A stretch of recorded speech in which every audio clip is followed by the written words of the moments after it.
మరో super exclusive news చూస్తున్నాం. సౌర విద్యుత్ కొనుగోలులో భారీ కుంభకోణం వెలుగు చూస్తుంది. సెకీ ద్వారా సౌర విద్యుత్ విక్రయాలకు అదాని గ్రూప్ లంచం ఇచ్చినట్టుగా తెలుస్తోంది. ఈ క్రమంలో అరెస్ట్ వారెంట్ జారీ చేసింది New York eastern district court. $265 million ఇండియాలో లంచం ఇచ్చినట్టుగా గుర్తించారు.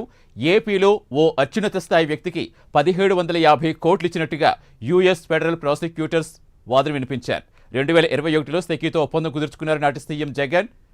ఇక 7 గిగావాట్ల సౌర విద్యుత్ కొనుగోలుకు ఒప్పందాలు చేసుకున్నారు. ఆ మేరకే ఒప్పందం మేరకు లంచం ఇచ్చినట్టుగా అమెరికా కోర్టులో కేసు నమోదైంది. అదానీ గ్రీన్ ఎనర్జీ పేరుతో ఏపీలో పెట్టుబడులకు జగన్ రెడ్ కార్పెట్ పరిచారు. అమెరికాలో అదానీతో జగన్ అక్రమ లింకులు బయటపడ్డాయి. ఇక పూర్తి వివరాలు ఇచ్చేందుకు మా అసోసియేట్ ఎడిటర్ రాజు జాయిన్ అవుతున్నారు. రాజు, ఇప్పటికే అదాని వ్యవహారం ఏ స్థాయిలో కుదిపేస్తుందో దేశవ్యాప్తంగా చూస్తూనే ఉన్నాం. తాజాగా ఇప్పుడు జగన్తో కూడా లింకప్ అయింది అంటున్నారు. అసలు ఏంటి?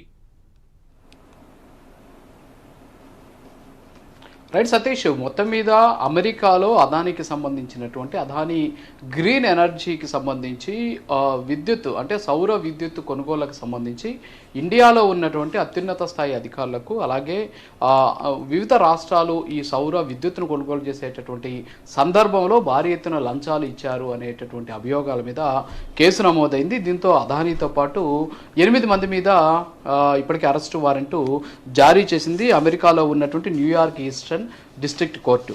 అయితే దీనికి సంబంధించినటువంటి మూలాలు ఆంధ్రప్రదేశ్లో కనిపిస్తున్నాయి. ఏంటి ఆ మూలాలు అంటే,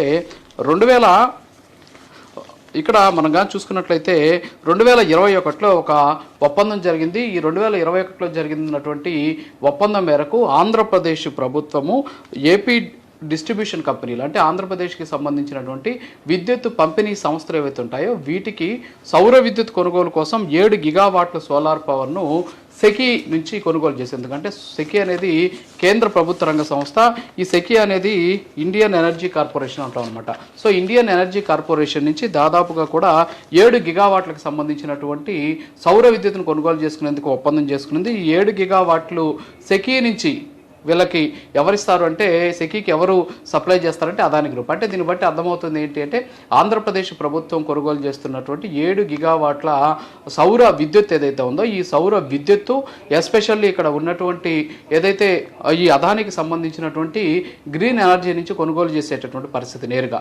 సో ఈ నేపథ్యంలోనే ఆ ప్రభుత్వానికి సంబంధించి కొనుగోలు చేసేటటువంటి క్రమం ఏదైతే ఉందో దీనికి సంబంధించి ఈ గిగావాట్లను కొనుగోలు చేసేటటువంటి సందర్భంలో దానికి భారీ ఎత్తున వాళ్ళు లంచాలు ఇచ్చారు అని చెప్పేసి తేల్చినటువంటి సిచ్యువేషన్ ఉంది. ఈ లంచాలకు సంబంధించి మొత్తం $265 మిలియన్ దేశవ్యాప్తంగా వివిధ రాష్ట్రాలు ఈ విద్యుత్తును కొనుగోలు చేస్తే అందులో $265 మిలియన్ లంచాలుగా ఇస్తే ఒక్క ఆంధ్రప్రదేశ్కి సంబంధించే $228 మిలియన్ అంటే దాదాపుగా కూడా 1750 కోట్ల రూపాయలు ఇవ్వడం జరిగింది. అయితే ఇక్కడ అమెరికాకి సంబంధించినటువంటి ఎవరైతే ఈ కేసుని నడుపుతూ ఉన్నటువంటి అక్కడ ఉన్నటువంటి వాళ్ళు ఎవరైతే ఉంటారో యుఎస్ ప్రాసిక్యూటర్స్ అంటాం, అంటే యుఎస్ ఫెడరల్ ప్రాసిక్యూటర్స్ ఆరోపణలు వాళ్ళు చెబుతూ ఉన్నటువంటి వాదన ఏంటి అంటే, ఆంధ్రప్రదేశ్కి సంబంధించినటువంటి అత్యున్నత స్థాయి అంటే ప్రభుత్వంలో ఉన్నటువంటి అత్యున్నత స్థాయి వ్యక్తికి 1750 కోట్ల రూపాయలు వెళ్ళాయని చెప్పేసి వాళ్ళు చెబుతూ ఉన్నటువంటి సిచ్యువేషన్. అంటే అమెరికాకి సంబంధించి వాళ్ళ పరిభాషలో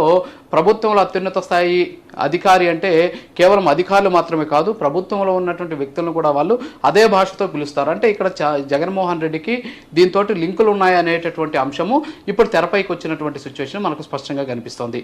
దీంతో పాటు ఇక్కడ కొన్ని అంశాలను మనం ఖచ్చితంగా పరిగణలోకి తీసుకోవాలి. ఏంటి అంటే, ఈ 1750 కోట్ల రూపాయల అవినీతికి పాల్పడ్డారు అని చెప్పి చెప్తూ ఉన్నటువంటి నేపథ్యంలో ఆంధ్రప్రదేశ్లో విద్యుత్ కొనుగోలుకి సెకీ నుంచి విద్యుత్ కొనుగోలు చేస్తే అమెరికా కోర్టు ఎందుకని ఇప్పుడు కేసు నమోదు చేసింది, అసలు అమెరికా కోర్టుకి ఏం సంబంధం దీని మీద అనేటటువంటి వాదన అనుమానాలు ప్రతి ఒక్కరు కూడా వ్యక్తమవుతున్నాయి. అమెరికా కోర్టు ఎందుకు కేసు పెట్టింది అంటే, ఈ అదానికి సంబంధించినటువంటి ఈ అదాని గ్రీన్ ఏదైతే పవర్ ప్రాజెక్ట్స్ ఉన్నాయో దీనికి సంబంధించి మొత్తం $750 బిలియన్ నిధులుగా సమకూర్చున్నారు. అంటే ఇన్వెస్టర్ల రూపం నుంచి, అంతేకాకుండా పెట్టుబడుల రూపంలో $750 బిలియన్ సమకూర్చున్నారు.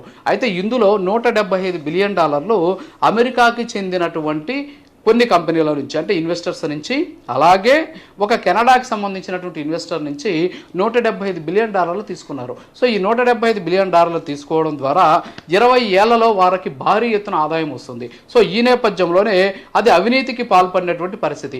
సో అమెరికాకి సంబంధించినటువంటి ఇన్వెస్టర్లు పెట్టుబడి పెట్టినటువంటి ఒక కంపెనీ ఇండియాలో అవినీతికి పాల్పడి అక్కడ ఉన్నటువంటి అధికారులకు ప్రభుత్వాలకు లంచాలు ఇచ్చి అక్కడ వ్యాపారం చేసింది. కాబట్టి ఇది తప్పు అనేటటువంటి అంశాన్ని అక్కడ ఉన్నటువంటి యుఎస్ ఫెడరల్ ప్రాసిక్యూటర్స్ దీని మీద అంటే యుఎస్కి సంబంధించినటువంటి న్యాయశాఖ దీని మీద కేసు నమోదు చేసింది. అలాగే ఈ ఇన్వెస్టర్స్కి సంబంధించినటువంటి స్టాక్ ఎక్స్చేంజ్కి సంబంధించినటువంటి ఫిర్యాదు మేరకు ఇప్పుడు ఈ కేసు నమోదైంది.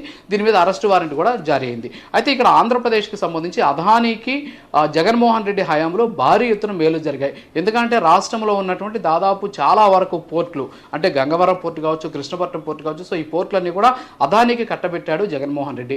అంతేకాకుండా కొన్ని అంటే ఈ అదానీ గ్రీన్ ఎనర్జీకి సంబంధించి కొన్ని ఆయన ఇక్కడ అంటే ఆంధ్రప్రదేశ్లో ఈ ప్రాజెక్టులు పెట్టేందుకు అవసరమైనటువంటి అనుమతులు కూడా ఇచ్చినటువంటి పరిస్థితి. మొత్తం 7,000 మెగావాట్లకు సంబంధించినటువంటి ఈ సోలార్ విద్యుత్తుని తయారు చేసేందుకు అవసరమైనటువంటి ప్రాజెక్టులకి ఆయన అనుమతి కూడా ఇచ్చినటువంటి సిచ్యువేషన్ ఉంది.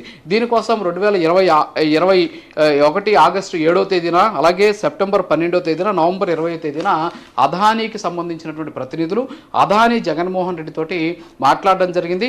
మాట్లాడినటువంటి నేపథ్యంలోనే ఇప్పుడు ఈ అంశాలన్నీ కూడా తెరపైకి వచ్చాయి. ఈ నేపథ్యంలోనే 18/1/2023 అంటే 2023 జనవరి 18లో జియో నెంబర్ 1, 2022 జూన్ 29వ తేదీన జియో నెంబర్ 12 ఇచ్చి ఈ రెండు సంబంధించినటువంటి జీవాల ద్వారా ఆంధ్రప్రదేశ్లో అదానీ గ్రీన్ ఎనర్జీకి భారీ ఎత్తున మేలు చేకూర్చే విధంగా ఈ 7,000 మెగావాట్లకు సంబంధించినటువంటి దానికి అక్కడ విద్యుత్తుని ఉత్పత్తి చేసే విధంగా ఆ విద్యుత్తును మళ్ళీ సెకీ ద్వారా కొనుగోలు చేసే విధంగా అంటే మొత్తానికి ఒక రకంగా చూడాలంటే ఇప్పుడు 1,750 కోట్ల అవినీతి ఏదైతే అంటున్నామో దీనికి ఒకవేళ మెగావాట్ల లెక్కన కానీ అవినీతికి పాల్పడ్డారని చూస్తే ఒక్కొక్క మెగావాట్కి 25 లక్షల లెక్కన ఆయన బ్రైబ్కి పాల్పడ్డారు అనేటటువంటి వాదన కూడా వ్యక్తమవుతూ ఉన్నటువంటి పరిస్థితి. సో ఏదైనప్పటికి కూడా అమెరికాలో నమోదైనటువంటి కేసుకి ఆంధ్రాతోటి లింకులు ఉండడం, అంతేకాకుండా దాదాపు 2,000 కోట్లకు సంబంధించినటువంటి లంచాలు ఇస్తే అందులో 1,750 కోట్లు ఆంధ్రప్రదేశ్కి సంబంధించినటువంటి అత్యున్నత స్థాయి అధికారికి ఇచ్చామని చెప్పేసి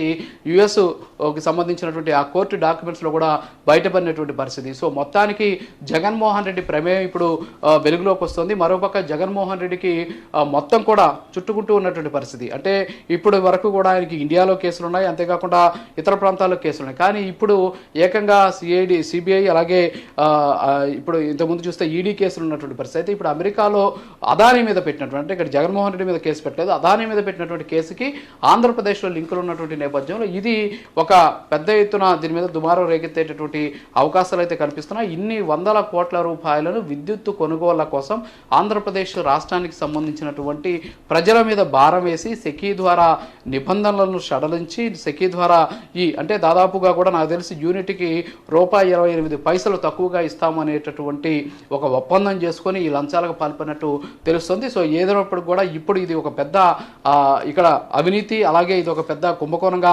వెలుగులోకి వచ్చినటువంటి పరిస్థితి. దీని మీద అమెరికాకు సంబంధించినటువంటి కోర్టు ఏ విధంగా చర్యలు తీసుకోబోతోంది, అలాగే ఇండియన్ గవర్నమెంట్ ఏ విధంగా స్పందిస్తుంది, దీంతోపాటు ప్రస్తుతం ఆంధ్రప్రదేశ్లో మారినటువంటి ప్రభుత్వం ఈ సౌర విద్యుత్తుకు సంబంధించినటువంటి కొనుగోళ్ల వ్యవహారంలో ఏ విధంగా ఉంటుంది అనేది చూడాలి. ఎందుకంటే గతంలో టీడీపీ ప్రతిపక్షంలో ఉన్నటువంటి సందర్భంలో సెకీకి సంబంధించి విద్యుత్ కొనుగోలు చేస్తూ ఉండడం ఇది ఒక పెద్ద కుంభకోణంగా అప్పుడు ఉన్నటువంటి తెలుగుదేశం పార్టీ అధినేత చంద్రబాబుతో పాటు టీడీపీకి సంబంధించినటువంటి నాయకులంతా కూడా ఆరోపించినటువంటి పరిస్థితి. ఆ ఒప్పందాలు రద్దు చేసుకోవాలని చెప్పేసి కూడా వాళ్ళు డిమాండ్ చేసినటువంటి పరిస్థితి. అయితే ఇప్పుడు వాళ్ళే అధికారంలో ఉన్నటువంటి నేపథ్యంలో అమెరికా నుంచి కూడా కేసు నమోదైనటువంటి నేపథ్యంలో అమెరికాకి సంబంధించినటువంటి కోర్టులోనే ఆంధ్రప్రదేశ్కి చెందినటువంటి అత్యున్నత స్థాయి అధికారికి 1,750 కోట్లు లంచం ఇచ్చామని చెప్పేసి తేల్చినటువంటి నేపథ్యంలో ఖచ్చితంగా దీని మీద ఏ విధంగా స్పందిస్తారనేది వేచి చూడాల్సింది. సో మొత్తానికైతే జగన్మోహన్ రెడ్డికి టైం కలిసి వచ్చినట్టుగా లేదు, బ్యాడ్ టైం నడుస్తుంది. అందుకని ఎక్కడ ఉన్నటువంటి సమస్యలన్నీ కూడా ఆయనకే చుట్టుకుంటూ ఉన్నటువంటి పరిస్థితి. ఇప్పటి వరకు ఇంటా బయట ఇబ్బందులు పడుతున్నటువంటి జగన్మోహన్ రెడ్డికి దేశం వెలుపల కూడా ఇబ్బందులు తలెత్తేటటువంటి అవకాశాలు అయితే స్పష్టంగా కనిపిస్తున్నాయి. Satish. Right, thank you Raju. దుర్వాసనతో జవహర్ నగర్ డంపింగ్ యార్డ్ బాధితులు ఉక్కిరిబిక్కిరైపోతున్నారు. డంపింగ్ యార్డ్ బాధితులను పట్టించుకోకుండా చిన్న చితక కంపెనీలపై టీజీపీసీబీ పొల్యూషన్ బోర్డు పెత్తనం చేస్తూ కంపెనీలు మూసేసిన వార్తలు పేపర్లకు ఇస్తారని బాధితులు ఆరోపిస్తున్నారు. కానీ రాంకీ మేనేజ్మెంట్పై మాత్రం ఎన్ని ఫిర్యాదులు ఇచ్చినా చర్యలు మాత్రం తీసుకోవడం లేదని జవహర్ నగర్ డంపింగ్